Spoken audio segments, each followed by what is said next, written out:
आप सभी का दिव्य आराधना चैनल में बहुत बहुत स्वागत है। आजकल मैं श्रीमद् भागवत गीता के श्लोकों की सरल और आसान शब्दों में व्याख्या कर रही हूँ। हमारे सनातन धर्म के अनुसार वैसे तो बहुत सारे धर्म ग्रंथ हैं, लेकिन उनका पठन पाठन करना, अध्ययन करना इतना आसान नहीं है। लेकिन दो ऐसे महान ग्रंथ भी हैं जो हिंदू ग्रंथों में अपना बहुत ही महत्वपूर्ण स्थान रखते हैं। सामान्य से सामान्य व्यक्ति भी इनको पढ़ सकता है और अपने महत्वपूर्ण जीवन का उद्धार कर सकता है। मैं आपको बता दूं, ये दो महान ग्रंथ कौन कौन से हैं। ये हैं, एक श्री रामचरितमानस, दूसरा श्रीमद् भागवत गीता। ये दोनों ग्रंथ सनातन धर्म में अपना विशेष महत्व रखते हैं। आजकल मैं श्रीमद् भागवत गीता के श्लोकों की सरल और आसान शब्दों में व्याख्या कर रही हूँ। अब तक मैंने श्रीमद् भागवत गीता की भूमिका, उसका पहला अध्याय, इसका नाम है कुरुक्षेत्र के युद्ध स्थल में सैन्य निरीक्षण, और दूसरा अध्याय गीता का सार, इन तीनों की मैं सरल और आसान शब्दों में व्याख्या कर चुकी हूँ। मुझे पूर्ण विश्वास है आप सभी ने इनको अवश्य श्रवण किया होगा, इसका लाभ उठाया होगा। अब आगे मैं श्रीमद् भागवत गीता का तीसरा अध्याय, जिसका नाम है कर्मयोग, जो गीता का बहुत ही महत्वपूर्ण अध्याय माना जाता है, क्योंकि हमारे जीवन में कर्म को बहुत ही महत्वपूर्ण माना गया है और कर्म करना एक प्रधान कर्तव्य भी माना जाता है। कर्म भी दो प्रकार के माने जाते हैं, एक अच्छे कर्म, दूसरे बुरे कर्म।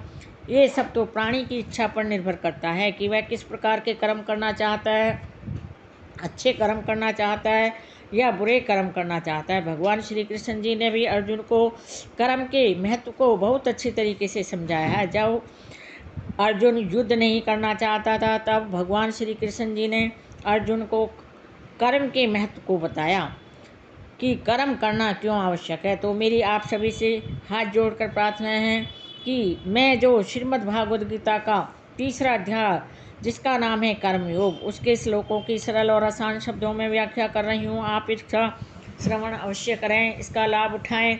वीडियो शुरू करने से पहले आप सभी भक्तों से मेरी प्रार्थना है, आप मेरी वीडियो को लाइक, शेयर, सब्सक्राइब अवश्य करें, बेल आइकन भी प्रेस करें, जिससे मेरे सभी नोटिफिकेशन आपको मिलते रहें।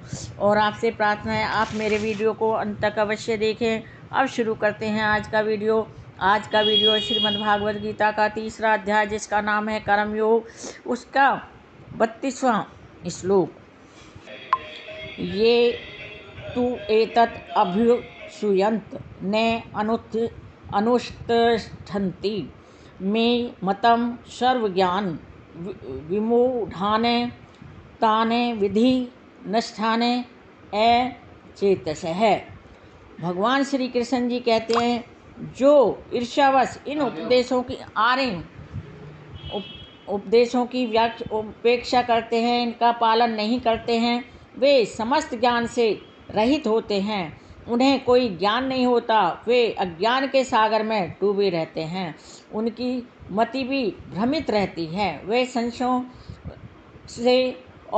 संशय और भौतिक विषयों में लीन रहते हैं तथा सिद्धि के प्रयासों में नष्ट भ्रष्ट समझना उनको माना जाता है।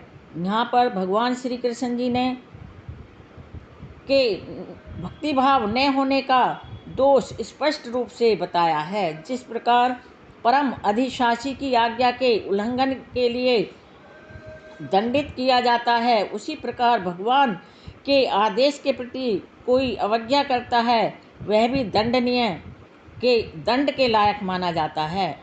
भगवान के प्रति श्रद्धा भाव न रखना, आस्था भाव न रखना, ये भी एक अज्ञानी पुरुष का प्रतीक माना जाता है। अवज्ञाकारी व्यक्ति चाहे कितना ही बड़ा क्यों न हो, वह शून्य हृदय होने से आत्मा के प्रति तथा पर ब्रह्मा परमात्मा भगवान ईश्वर के प्रति अनभिज्ञ रहता है। उसे भगवान के प्रति कोई ज्ञान नहीं होता, वह अज्ञानता के सागर में डूबा रहता है। अतः ऐसे व्यक्ति से जीवन की सार्थकता की आशा बिल्कुल भी नहीं की जा सकती। यह थी मेरे आज के 32वें श्लोक की सरल और आसान शब्दों में व्याख्या। मेरे वीडियो में अंत तक बने रहने के लिए आप सभी का कोटि कोटि धन्यवाद। नमस्कार।